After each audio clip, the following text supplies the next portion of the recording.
We're running behind, so I'm going to get started. I'm DragonManMike, and this is Fursuiting on a Budget. So I'm assuming everybody who's here wants to know how to make a fursuit for cheap. I did have originally a nice multimedia presentation that I made and had all ready for me, and then I forgot my projector. So I'm going to just talk at you for an hour and be boring and dull, and I'm going to sit down because I'm tired. Maybe I won't, actually. I've had a lot of caffeine and sugar and a very, very little sleep.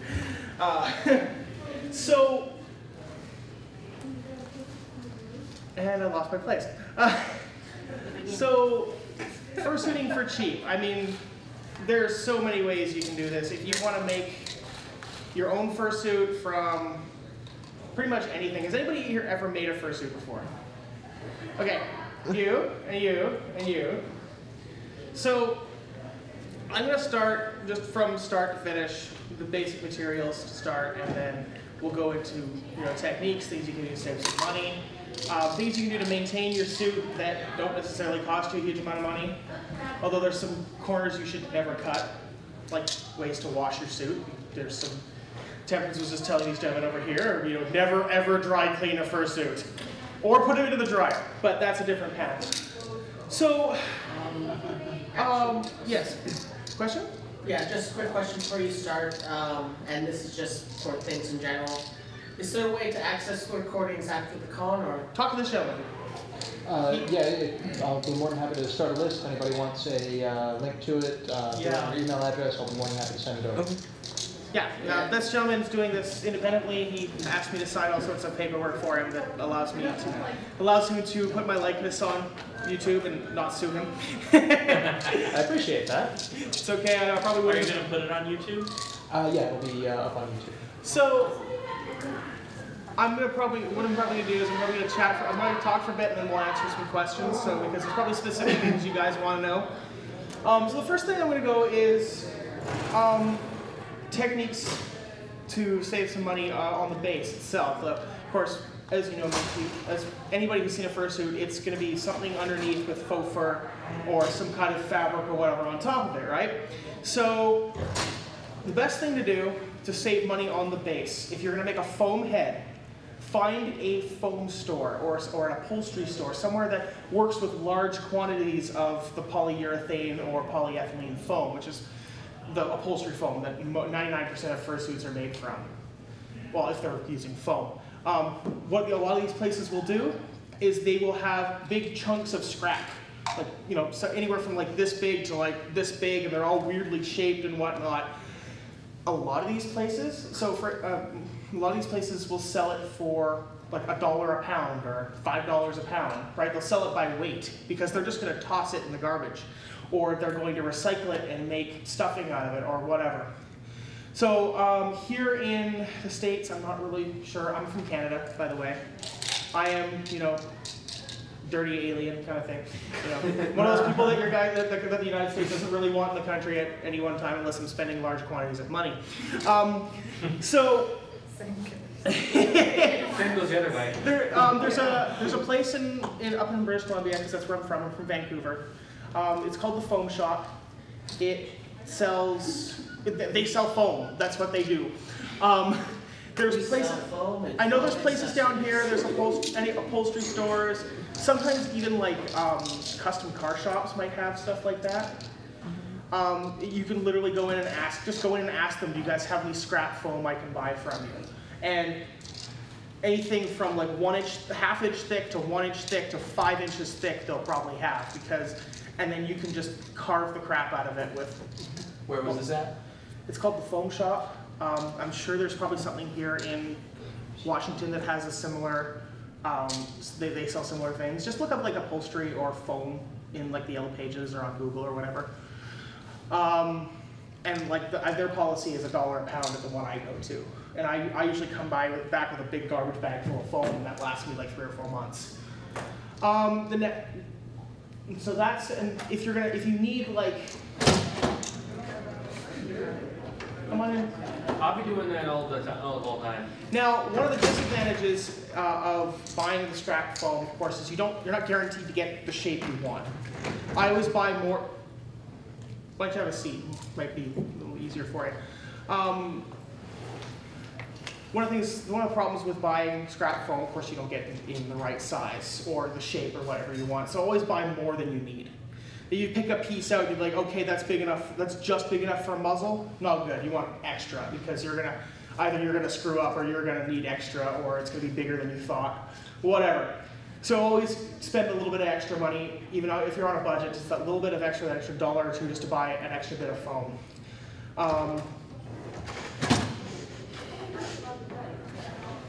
Go on. I'm just counting. Sorry? I'm just counting. Oh, okay. I will keep going then. Now if you need to buy a large sheet of 1/2-inch foam, say you're making like what they call the bucket head, which is where it's just like a piece of foam you put around your head and then you glue everything at the top of that. You probably want to go buy like a full sheet of it from like Joann's Fabric or whatever, and that can be a little pricey. I think it's $10 a yard for the 1/2-inch stuff at Joann's.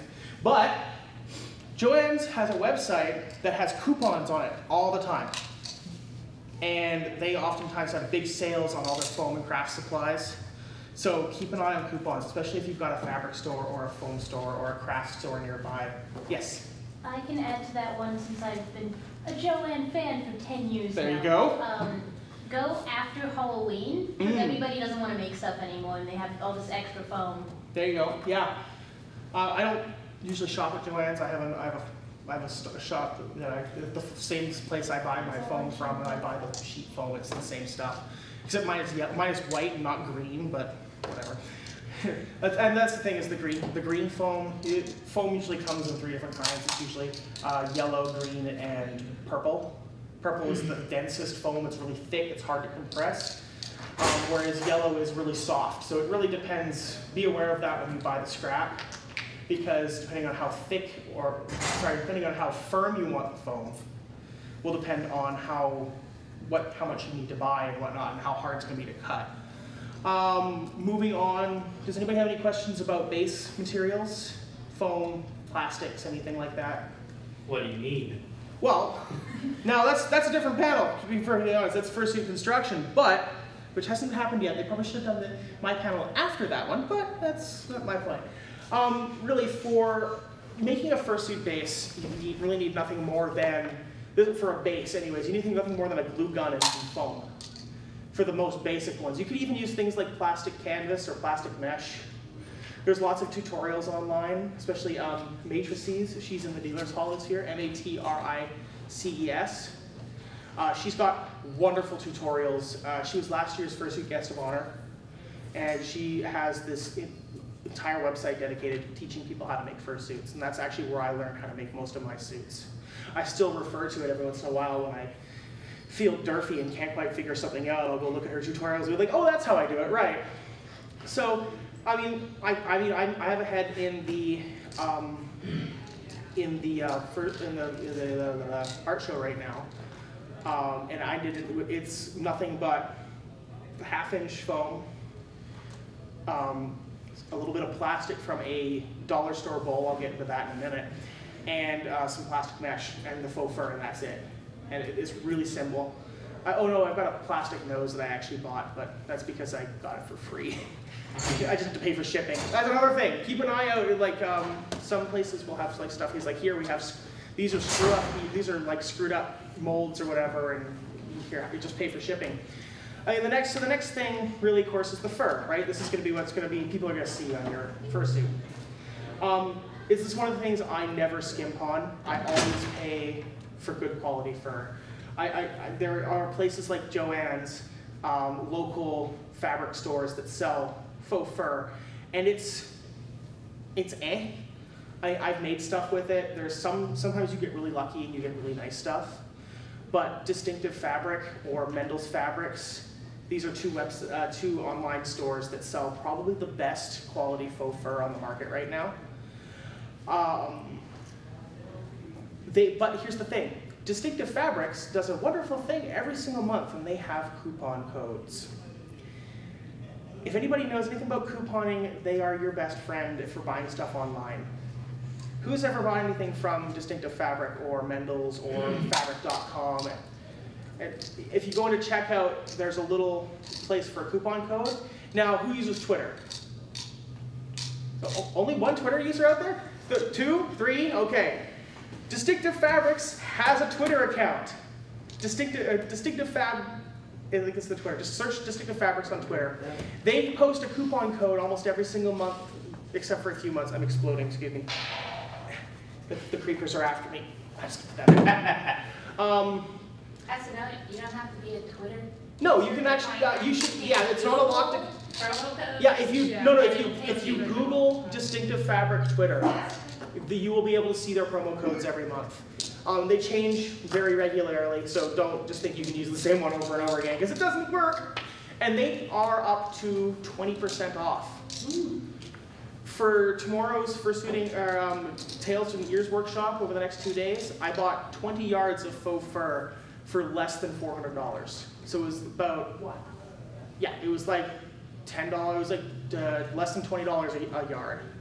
And so, I mean, a fursuit needs roughly 5 yards of fabric, so you're saving yourself 30 bucks, give or take, on a fursuit. So that's a full fursuit. I mean, most of the time, most people who make their first one will probably be making a partial. Yes, How sir? much will the Tails and Ears workshop cost? $10. $10. I think they might be doing a deal for both if you want to do both, but I'm not sure. I'm not the one who... Each or for? I think so. I'm not 100% sure. Definitely come to the Tails one, because we're going to be doing a bunch of stuff with Tails. I'll even show you guys how to draft a pattern for a tail. That's going to be fun. Do we like build our own tails at that Yeah, workshop? yeah, and you'll keep be them? able to take it home with you. How big are they? We're gonna go roughly yay size, so a little bit smaller than that one. Another thing, if you want to save money on a fursuit, anything like if you have a giant tail on your character, maybe you scale the tail back, or you have like, you want to do digigrade legs. Well, maybe if you want to save some fabric, digigrade legs, of course, the shaped legs. With the They look so it looks like your leg is going with the reverse joint. yeah. You can outwards. save some money by just going straight leg patterns. Let's see, I did bases, I did fur, other accessories, other parts of the head. I'm just gonna keep going on the heads. Is there any questions about fur or foam materials, anywhere you can buy them? Yes? What are your preferred tools for like cutting and or shaping foam? Okay, for cutting and shaping foam, I use a mixture of large scissors. I go to the dollar store because polyurethane and polyethylene foam, which are one of two materials that the foam will be made of, is plastic. Cutting plastic with metal scissors ruins them really fast. So don't go buy yourself an expensive pair of scissors to cut your foam. I also use, so I go to the dollar store, I buy these fabric scissors, and they're $2.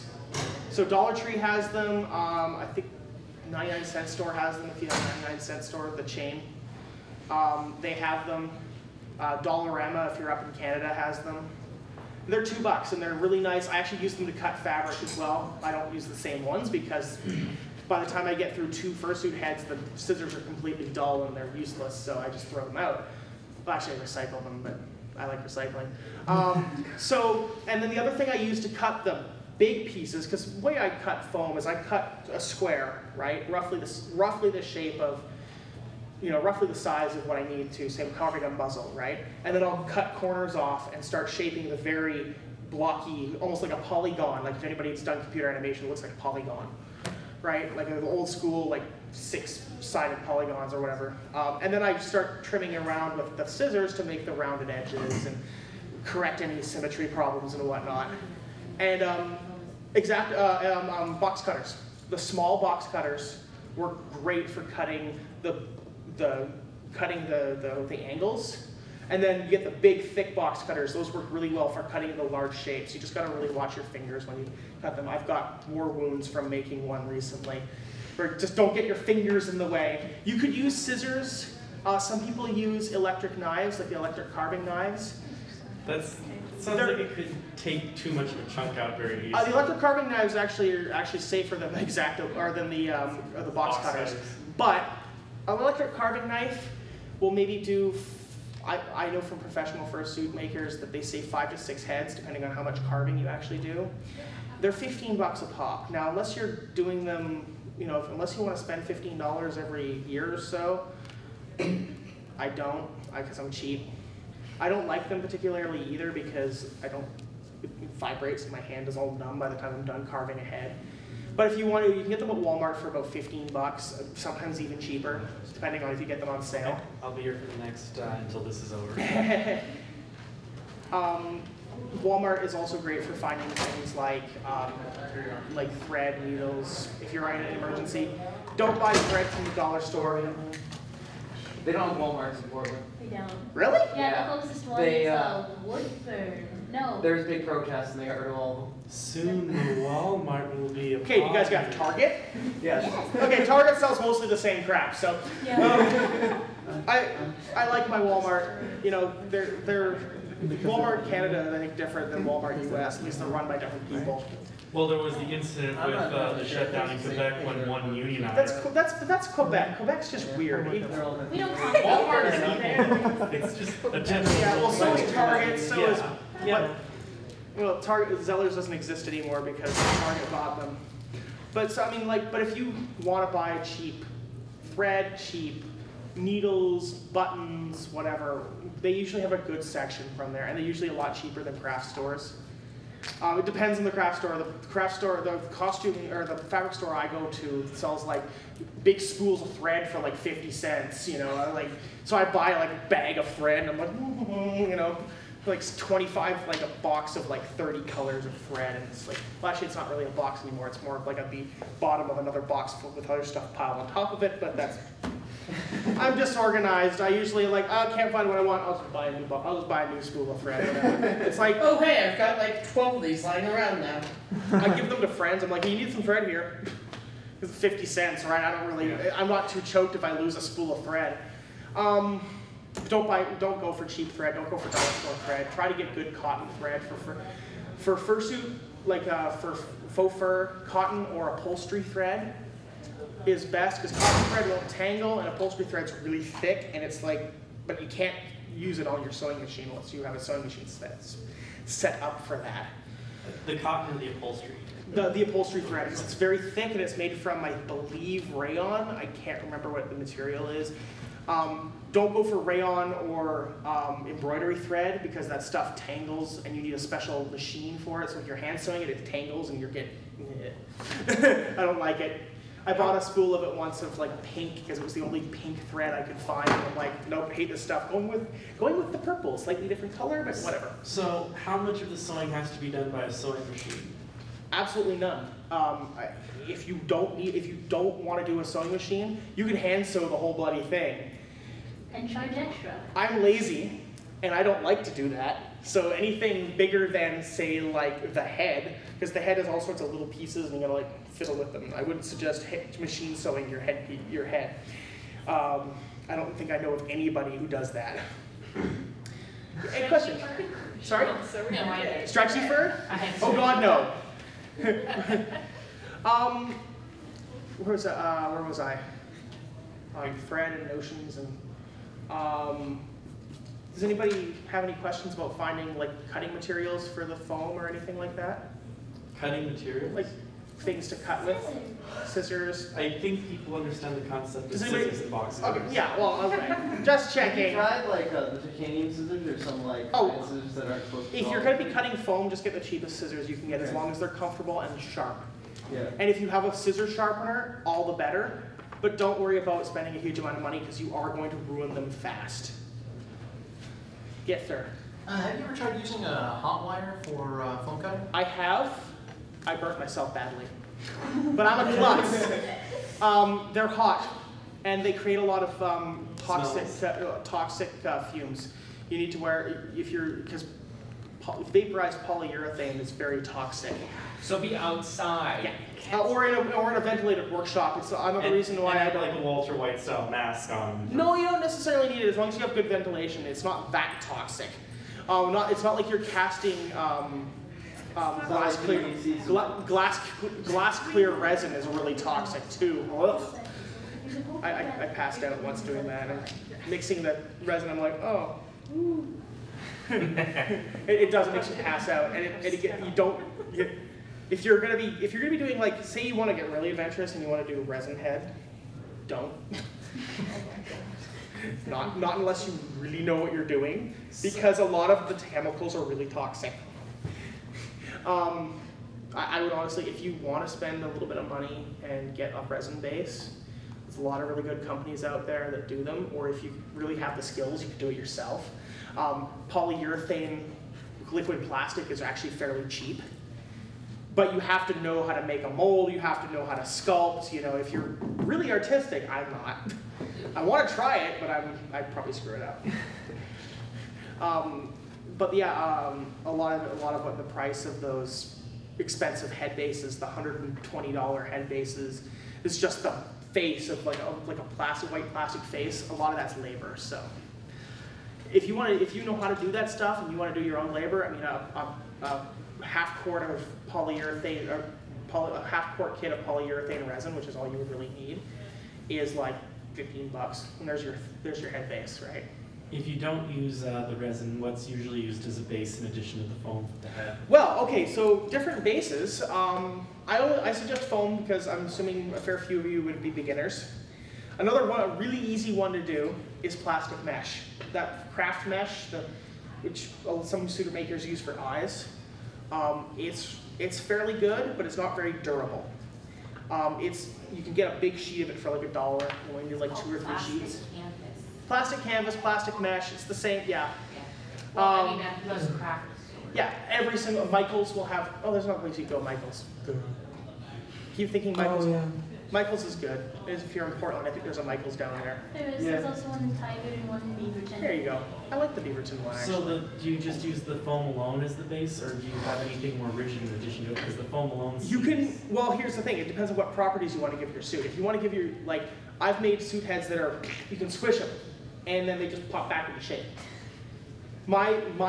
The suit head, I recently bought a suit head because I had money, and I'm like, you know what, I'm going to give money to another suit maker, and I'm going to get a really, really nice fursuit. It's solid foam. It is heavy and thick. They used really thick foam, and they actually went and got like big chunks of it, and it's not compressible. Simply because if you compressed it, it's going to break. If you use nothing but 1/2-inch foam in your base construction, the thing will squish and rebound like no tomorrow. It will be super flexible. It will fit a multitude of head sizes, etc. The thicker the foam you use to create the different pieces, the more rigid it's going to be. So, if you have, for instance, like the big thick purple muzzle, like the muzzle of the purple foam, which I said was the most rigid, it's not going to do much. It's not going to have much give to it, but it will give. It is a lot easier to carve. Another material I've used to make fursuit heads is sheet plastic. 1/8-inch ABS sheet plastic. You can actually go, if you have a plastic, like a store that specifically sells plastic products, like acrylic sheets of acrylic, sheets of ABS, stuff like that. You can actually get them to, my store cuts them into little strips, and I actually will form those with a heat gun into like a base for a fursuit head, and then I put foam on top of it, so you have this really rigid base that's actually really easy to get the moving jaw going and everything, and you could use the thing as a soccer ball, and it would still keep its shape because it's made of hard plastic. Have you tried using it as a soccer ball? We were actually when I was doing it, we were kicking the skeleton, because I make a skeleton and then put foam over top of it. Yeah. So you can make like a skeleton and then like the muscles or the foam, right? Just like I said, I've said this in another panel. Think of making a fursuit head like building something from the skeleton to the skin, right? So yeah, we were kicking it around and we were testing it to see if it was going to fall apart and everything. Yeah, it didn't. So we put the foam on, we did it again, nothing. I wouldn't do it with the fur on because you probably wreck the fur, because fur's fairly delicate. Yeah. Let's see, any other tips I can do for fursuiting on a budget? Do as much work as, honestly, do as much work as you can yourself. Noses, for instance, a lot of people like the hard polymer clay or plastic noses. Polymer clay's cheap. You can go to Michael's and get a big block of it for like $2, or a little block of it, for $2, and then if you get the right color, you don't have to paint it. And experiment. Don't be afraid to experiment, especially if you're going on the cheap. Play around if you make a mistake while you make a mistake. toss it away, start again. The other one is finding something that you can put the fur onto also helps. Yeah, so once you have your base done, it'll be ready to fur. Now, has anybody ever looked at any tutorials on how to do a fursuit head? I'm assuming just a few of you have. Yeah, I kind of looked at a few. Yeah, so I would suggest to everybody check out Major C's website. It's got really good tutorials and everything. Because I'm not really here to teach you how to make a fursuit. You know, there's another panel I believe right after this one that's going to teach you all that. I'm teaching you how to do it for cheap. So, but one of the things you're going to want to do is the duct tape pattern, right? It's a technique that pretty much every fursuit maker I know uses, and what they do is they take, they wrap the whole head in duct tape, and that will emulate what the shape of the final fur is going to be, and then they cut it out around shapes, and then they lay it flat by cutting little slits out of it so that it's laid flat, and then that becomes the pattern for their head, for the fur for their head. Because of course, you know, you've got a big sheet of faux fur. Well, that's a two-dimensional piece of material. If you want to make it into a three-dimensional piece, you're going to have to manipulate it so that it fits around the head like a skin. The way I do my heads is I actually will do the duct tape pattern, and what you do with that is I usually put plastic wrap. If it's not full foam head, I put plastic wrap around it, and then I put duct tape on top of that, because the duct tape will stick to the plastic wrap, not to the head base. But the plastic wrap will form around the head base so that you have a nice little second skin underneath it, and then you just cut it. When you cut it out, you're not having tape stick to your hand. And duct tape. You don't need expensive duct tape. You could use masking tape, but masking tape is honestly not adhesive enough for me. Masking tape, of course, is a lot cheaper, especially painter's tape, that green stuff or the blue stuff. You can use that because it's a little bit stickier than regular white masking tape. But I honestly prefer to use silver Walmart generic brand duct tape or Target brand. It's like $3 a roll. You get like, I think 300 yards. It's a huge roll of duct tape or something like, I can't remember how much. And it rips easily. I just rip it. I don't cut my duct tape because it's just as easy for me to rip it and rip it down the middle, so I get little thin strips and everything. So you get, you'll use a good, on a fursuit partial, for instance, which the feet also, I do the feet very similar to doing the head. I didn't even cover feet, oh my God. I left my notes at home, oh well. Yeah, I don't think I'm doing that bad of a job, am I? Fursuit in college. Yeah, but the feet paws, I make very, are we over time? No. Okay, sorry. The feet paws I make very similar to the heads. I have a base, which is usually a shoe, Walmart or thrift stores actually. You can get shoes for like $10. Or slippers, or there's ways to make feet that are, you just slip your shoe in there and they're convertible and like you can wash them and everything. I don't do my feet like that because I haven't quite figured it out yet. Then I lost my place here. I'm sorry, I've had very little sleep. Walmart shoes. Walmart shoes, thank you very much. Walmart shoes, they have like $10 shoes, like skate shoes for $10. Sometimes they even have $5 shoes. As long as they're comfortable, try them on before you buy them, especially if you're making one for yourself. If they're comfortable and they're cheap, awesome. But like the heads, and then like the fur, to fur the feet, I do it the same as the head. I use a duct tape pattern because the feet are, very different. They're very 3D shaped. Especially I carve my feet out of solid blocks of foam. Does the duct tape stay on after the fur goes on top, or? No, you cut the duct tape off. Sorry, you cut the duct tape off, and you literally you manipulate it so it's you cut the.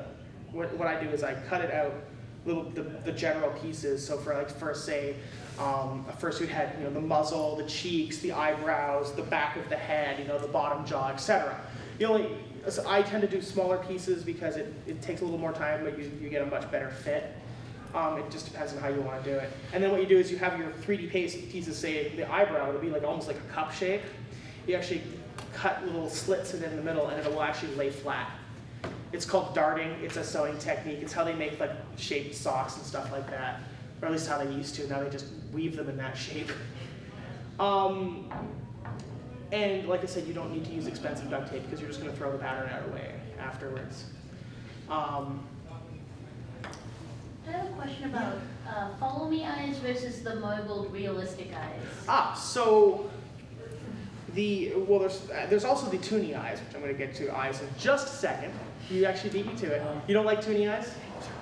Yeah, again, personal preference. Everybody likes. I like the toony eyes. I like how they look. I like how it's kind of creepy because you'd be looking one way and then you'd be like how's children? So the follow me's are, it's a technique of recessing the eye into the head and then having us having the sclera, which is the white part of the eye, merge it with a rounded piece of foam or plastic on the inside. It's exactly the same color, so you're not able to tell what's the difference between the white of the fabric. Because a lot of fursuit makers use what's called buckram fabric. It's an interfacing, which means it's the stuff you sew into, like say a hat to give the hat shape. It actually is buckram, and it's very see-through. Especially once you put like either some people use markers, some people use airbrush paint. I prefer alcohol-based markers because they don't wash off, or if you get a little bit of water in the eye, you don't get a spot. Some people use airbrush paint. Probably they airbrush it on, but the problem is you lose a lot of vision through the buckram. And then that is sewn or glued into the back of the eye, and then there's like usually it's fun foam, which is that plastic foam, or that not plastic, that craft foam. This thin stuff, they get white and they put it around that, and then they put the fur on top of that, and that creates an effect, which when you look either way, it will look like the actual iris that you've painted or drawn onto the buckram will look like it's following you. It's an optical illusion. The best ones are One for All Studios. They do like the best follow me eyes. Like they are so good, they're creepy.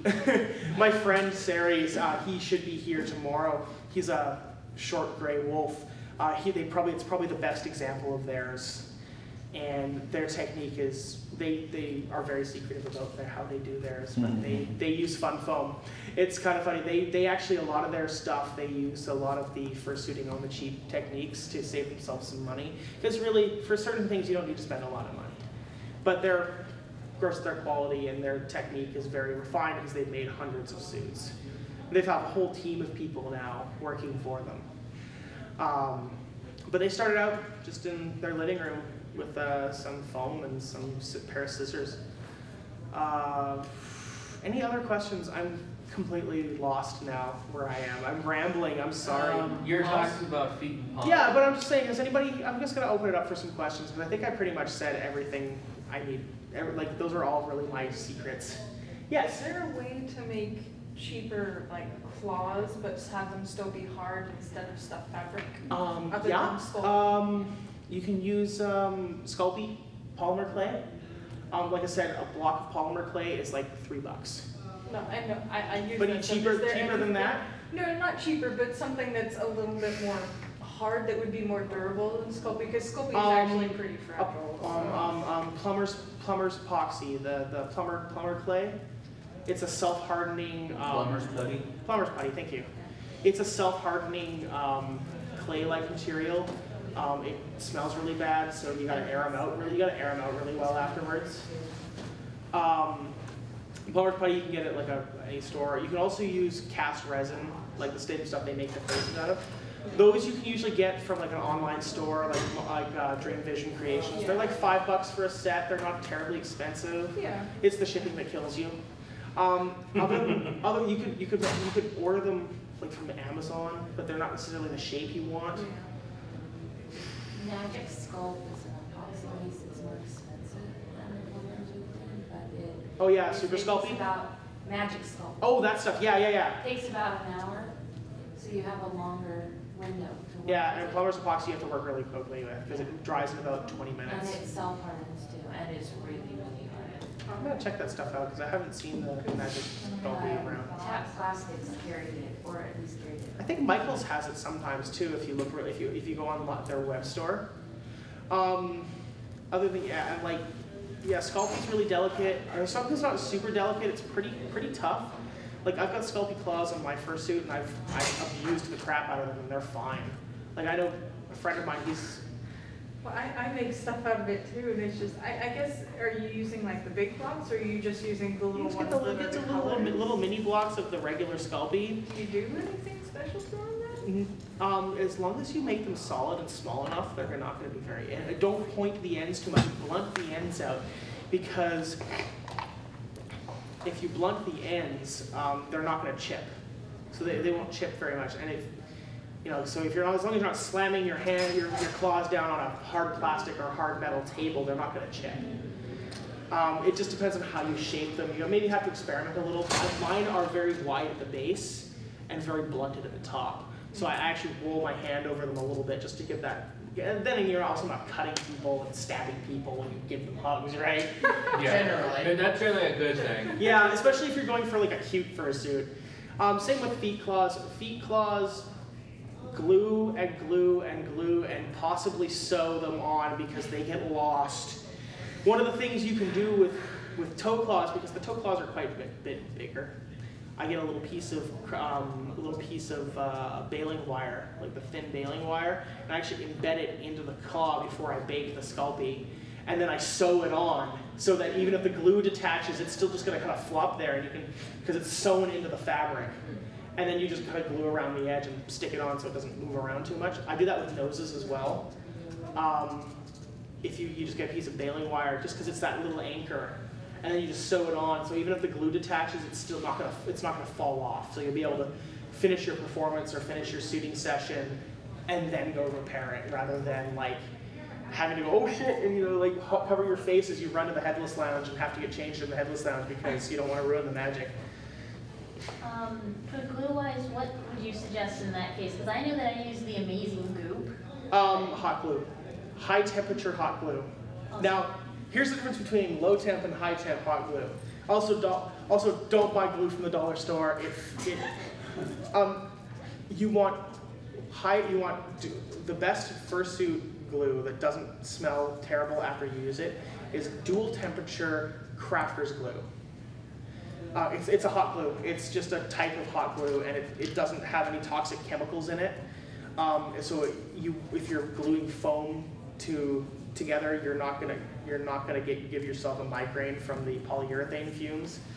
Hot glue is good. E6000 is a brand that Walmart and Target and most craft stores carry. It's I think Elmer's. I'm not sure who makes it. It's a spray-on adhesive. It's good for gluing foam together, or gluing like fur to foam. Oh, there's a spray version? I think it's a spray version. There is a spray. It's not E6000, but there's a spray adhesive that works really well with foam. Okay.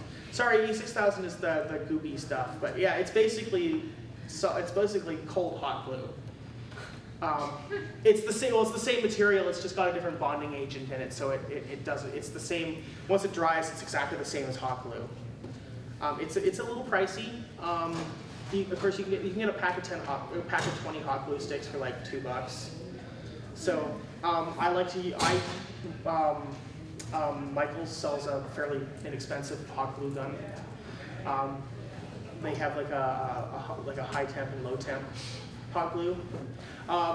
For most of fursuiting stuff, you probably want low temperature because you don't want to burn the crap out of your fingers. I've gotten 3rd-degree burns from a hot glue gun before. Not from the glue gun itself, but actually from the glue. 3rd-degree burns. Ow! I have scars. Where's that scar? That one. That scar right there was from a hot glue gun. Why don't you use the gloves when you're doing it? Dexterity problems. They make some really good rubberized gloves that actually fit in your hands really well? Rubber and hot heat and high heat That probably. just doesn't Well, sound they're- right. Unless there's silicone. That's kind of what it is. It's kind of weird. I've seen it before. They're unfortunately they're about like $50 a pair. Yeah, no. I'll deal with the low temp. The thing about low temperature is you have less working time. Low temperature guns, you have less working time, but it's good for gluing things like foam together because you don't want to melt the foam, otherwise it's not going to bond properly. What you want to do with foam essentially is you want to fill the gaps, the little air bubbles in the foam with the hot glue and then have the piece of hot glue connecting them. With high temperature, it melts those little air bubbles and you essentially just have two pieces of hot glue stuck together, and then it's really easy to pull the foam away from that piece of hot glue. It's essentially, if you make a seam, you can pull either side, and you'll just have this little strip of hot glue in the middle. So, I'll get back to you about Amazing Glue, because you can get a nice big old tube of it for like $7 on Amazon. Another thing with glue guns is you don't necessarily need an expensive one.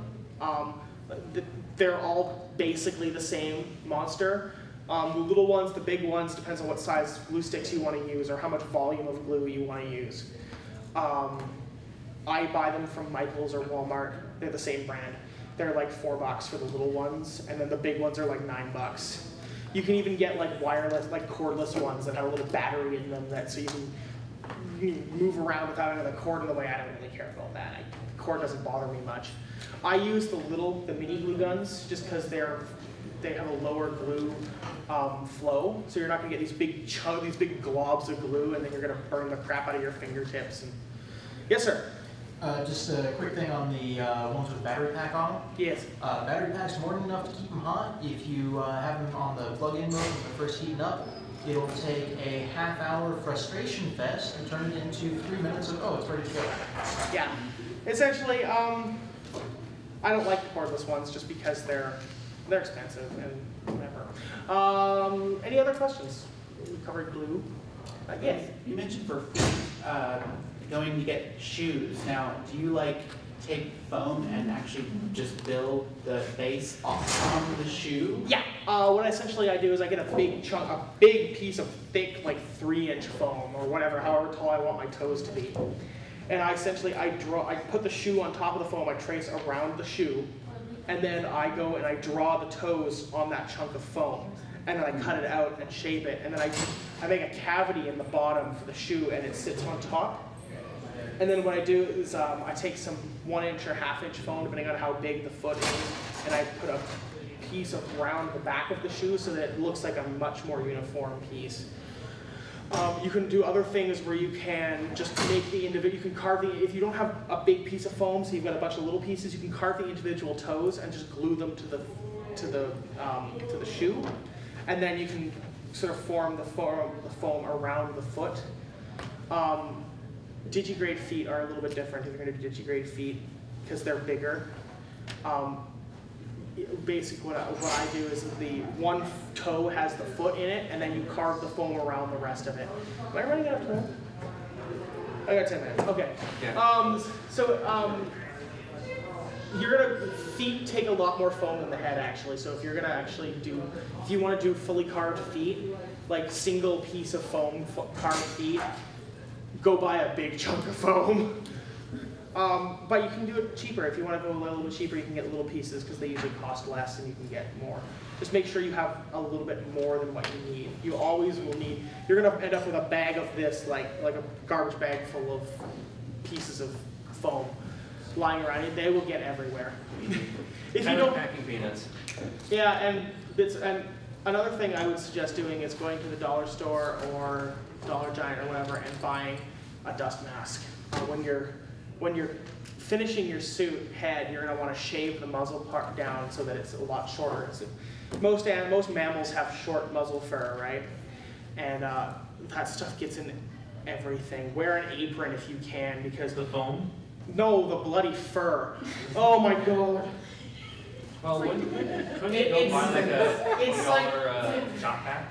It's like when That's you shave a fine. poodle. The fur That's just- fine for once. No, having the shop vac's fine for the cleanup. I'm talking about when you're actually doing it. It gets in the air and you breathe it in. You'll sneeze and you'll get like bits of fur in your snot. It's like And then like for me, I think it irritates the back of my throat.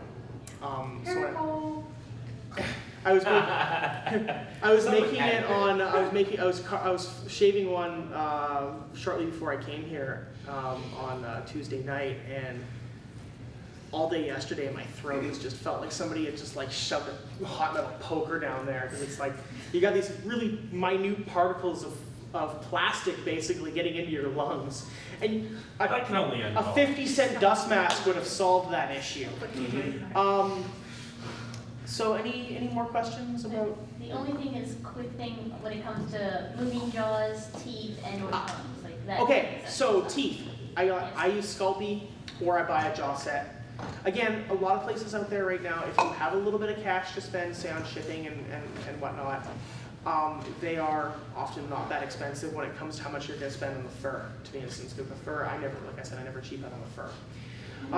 Teeth, Sculpey, you can make a little, like, I call them dentures, basically. They're little, just like, you form the teeth with your fingers and you stick them together, and by the time you bake them, they've bonded together, and it's just basically a little round piece, just make sure they're in the right shape. Or if you want to do like big snaggle teeth, those will be okay. Sculpey, because the head's not being thrown around very much, it should be okay. Tongues, I make my tongues out of fleece. So I buy like polar fleece, and I get my sewing machine, because I actually need a sewing machine for this. I use a sewing machine for this. And I cut basically an extended U shape, right, depending on how long the muzzle is. And I just sew an outside seam, flip it inside out so it's rounded, and I sew a seam up the center to make that so a bit in the tongue. The tongues are easy, like super easy. You can make them out of silicone. You can probably make them out of Sculpey. I've seen people make them out of like latex. Depends on what you're into. You know, if you're, oh baby, you know. You got that latex mouth. You could even make them out of polyurethane, of the polyfoam, and then skin them with something if you want to make a really 3D looking tongue. I think that's pretty much it for the tongues. What was the other one you said? The eyes? No. We talked about eyes. I was just talking about the teeth and the tongue. Teeth and tongue? Yeah, okay, sorry. I never answered your question about the resin eyes, actually. But there's actually a thing I think I heard talking about directly about eyes. Oh, okay, there's an eye tutorial? I think, okay. so. I think there is. If not Fursuit Building 101 or epoxy panel, so you want to build a Fursuit, those will probably cover a lot of that. Yes, sir? So how far can you skip on the sewing machine? How beefy does that need to be to not catch fire? Don't get the absolute cheapest sewing machine. The $25 sewing machines, the little small ones, they don't have enough horsepower to get through the faux fur. You need a very nice sewing machine. You don't need I have a moderate priced sewing machine, and it flies through the foam. I was gonna say, those are nice in my opinion. Yeah. I have a Singer. I bought from a Singer dealership for $100, and it flies through. As long as I have the right needle on it, it flies through the fur. The one thing you will want to, if you have a sewing machine, who has a sewing machine? Roommate has. Do you know how to use it? No. Okay, if you know how to set up a sewing machine, there is a device that is amazing. It's called a walking foot. And what it is it's a device you attach to your sewing machine that instead of just having that foot that clamps the fabric down, it actually does this and will actually pull the fabric like this. And it is the most amazing thing for doing faux fur, because the faux fur, when you kind of put it together, it's very thick. And a lot of cheap sewing machines will not have enough clearance on the foot to actually sew it properly. I use a heavy-duty foot on mine. I don't have a walking foot. They're almost as expensive as my sewing machine. You can get it. The one specifically I want, it's a knot. They're a sewing. You can get a walking foot for about $30. They're a little pricey. They're a little bit of a pain to set up, but if you buy, say, a Singer brand, they have a really good tutorial on how to set them up that comes in the box.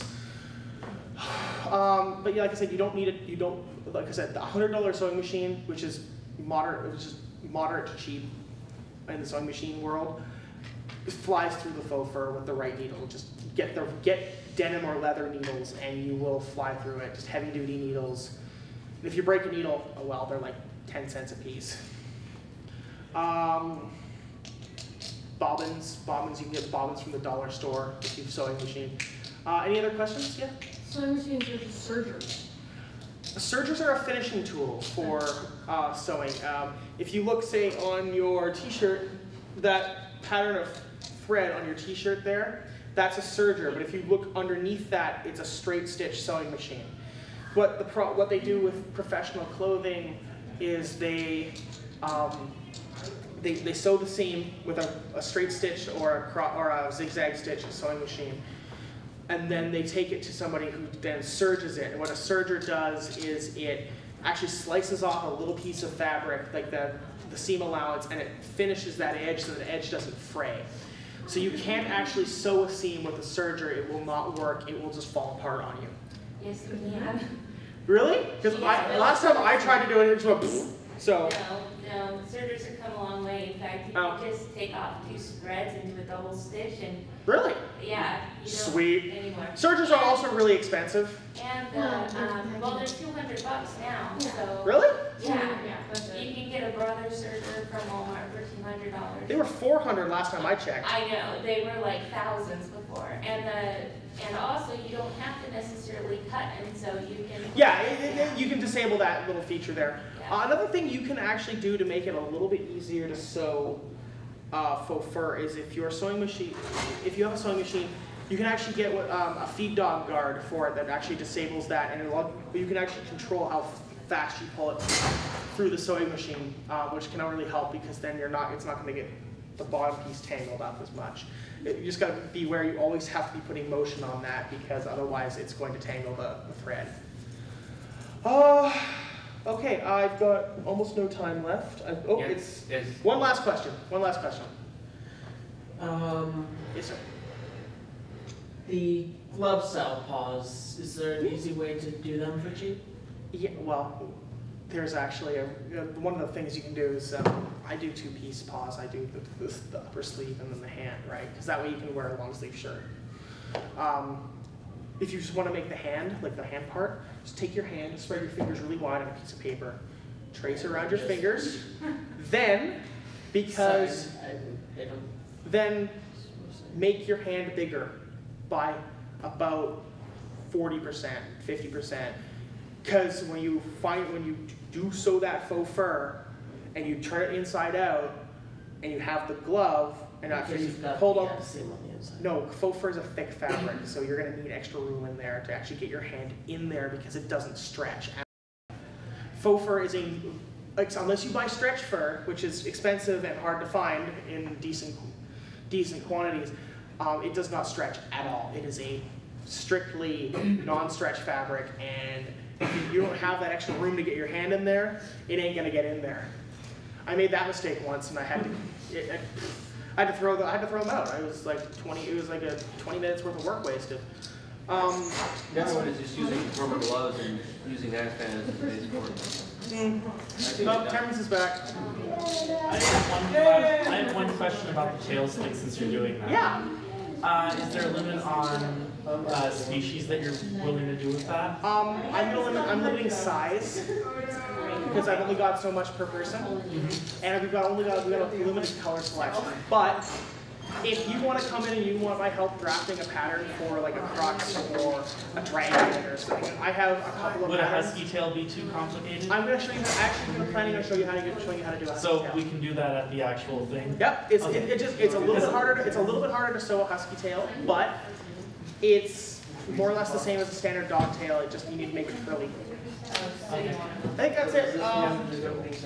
So. When is opening ceremony? Is it 5? 5. Okay, that's on that time. It was a 3, I thought. No, it's a 5.